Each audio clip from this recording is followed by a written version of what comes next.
Welcome to zero relax life. வணக்கம் ஜோதி ma'am. வணக்கம். இன்னைக்கு என்ன கொஸ்டின்? அதான் நான் பார்த்தேன். இப்படி உட்காந்துக்கிட்டே சேரில் உட்காந்துக்கிட்டே பெல்லி ஃபேட் குறைக்கக்கூடிய ஒரு சிம்பிள் எக்ஸசைஸாக பார்த்துடலாம். இப்போ அதுக்கு நமக்கு வந்து கண்களை மூடி நம்மளோட மூச்சோட்டத்தை வாட்ச் பண்ணுறோம். எப்படி மூச்சு உள்ளே இழுக்கிறோம், எப்படி மூச்சை வெளியில் விடுறோம்னு சொல்லி நிறைய பேர் திரும்ப கேட்குறாங்க, புதுசாக நம்மளை சேனல் பார்க்குறவங்க. அதாவது இதோட பலன்கள் என்னன்றதை ஒவ்வொரு வீடியோலையும் சொல்லிகிட்டே தான் இருக்கும்.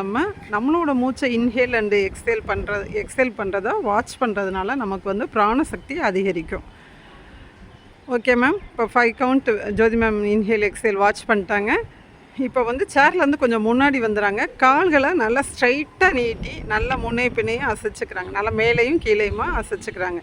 இப்போ பார்த்தீங்கன்னா உங்களுக்கே தெரியும், கால் வந்து முட்டு வந்து பெண்ட் ஆகலை. பேலன்ஸ் வந்து நீங்கள் தான் பார்த்துக்கணும். சேரில் உட்காந்து செய்கிறப்ப அவங்க வந்து கவனமாக செஞ்சுக்கணும்.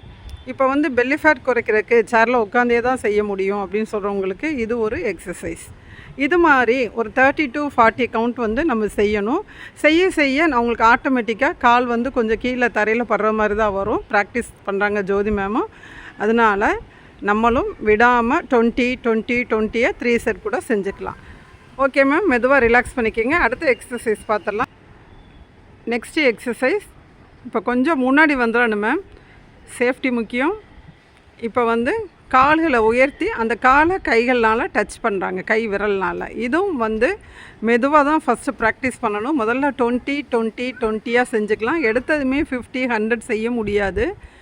நம்ம வந்து மெதுவாக இவ்வளோ நாள் நம்ம சும்மா இருந்துட்டோம். அப்போ திடீர்னு போய் பெல்லி ஃபேட் குறைக்கிறப்போ உடனே செஞ்சால் பழையபடி பேக் பெயின் வர மாதிரிக்கு இருக்கும். ஸோ மெதுவாக 20 ஒரு செட், 20 ஒரு செட், அடுத்த 20 ஒரு செட் அப்படி செய்யணும். இப்போ மேமே பார்த்தீங்கன்னா முதல்ல செஞ்சாங்க, அப்புறம் அப்படியே ஸ்லோவாகுது. நாங்கள் அப்படியே கிளாஸை வந்து லைவாக எடுக்கிறோம். ஸோ உங்களுக்கு ஒரு 2 தடவை செஞ்சுருங்க மேம், போதும். இப்போ கால்களை உயர்த்துறாங்க, கைகள் வந்து கால் விரல்களை டச் பண்ணுது. Okay ma'am. இது மாதிரி செஞ்சுக்கணும். இப்போ அடுத்த எக்ஸசைஸ் பார்க்கலாம். அடுத்த எக்ஸசைஸ் நமக்கு வந்து இடுப்பு சதையை குறைய உண்டான பயிற்சி. நம்ம வந்து சேரில் பேலன்ஸ் பார்த்து உட்காந்துக்கோங்க. திரும்ப அதான் சொல்கிறோம், ஏன்னா வீடியோ பார்த்துட்டு உடனே செய்கிறதுன்றப்ப கொஞ்சம் சிரமமாக இருக்கும். ஓகே. இப்போ மேம் மெதுவாக செய்யுங்க. இந்த மாதிரி முடிந்த அளவு சேரில் உட்காந்துக்கிட்டே செய்யணுங்கிறப்ப முடிந்த அளவு நம்ம ஹிப் ரொட்டேட் பண்ணுறோம். இதெல்லாம் ஒரு 25 30 அந்த மாதிரி மினிமமாக நம்ம வந்து டைம் கவுண்ட் எடுத்துக்கிட்டு அப்புறம் மெதுவாக இன்க்ரீஸ் பண்ணிகிட்டே போகணும். ஒரு 5 கவுண்ட் செய்யுங்க மேம். முடிந்த அளவு ஸ்பீடாக செய்யுங்க. 1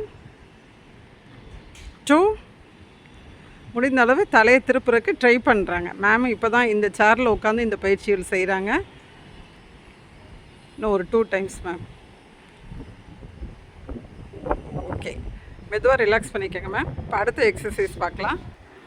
அடுத்த எக்ஸசைஸ், கால்களை நல்லா 3 அடி கேப்பு விட்டுருங்க. ஓகே. இப்போ கைகளை லாக் போட்டு மேலேருந்து அப்படியே கீழே கொண்டு வந்து தரையை டச் பண்ண வேண்டாம். டச் பண்ணணுன்னாலும் முன்னாடி வருவோம். அதுக்காண்டி தான் தரையை வந்து டச் பண்ண வேண்டாம்னு சொல்கிறோம். நம்ம உட்காந்துக்கிட்டே செய்யக்கூடிய பயிற்சிகள்னால மெதுவாக செஞ்சுக்கலாம். 1 2 3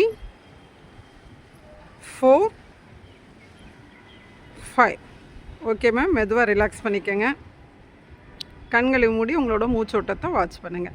இப்போ மேம் செஞ்ச இந்த எக்ஸசைஸ் எல்லாமே சேரில் உட்காந்துக்கிட்டே பெல்லி ஃபேட் குறைக்கக்கூடிய ஒரு அருமையான எக்ஸசைஸ். நீங்களும் கவனமாக செஞ்சுக்கலாம். ஆப்ரேஷன்லாம் பண்ணியிருந்தோம் அப்படின்னு சொல்லியிருந்தா இந்த எக்ஸசைஸ் வந்து நீங்கள் உங்கள் டாக்டரோட அட்வைஸ் பிரகாரம் கேட்டுட்டு செஞ்சுக்கலாம். ஓகே. Thank you ma'am.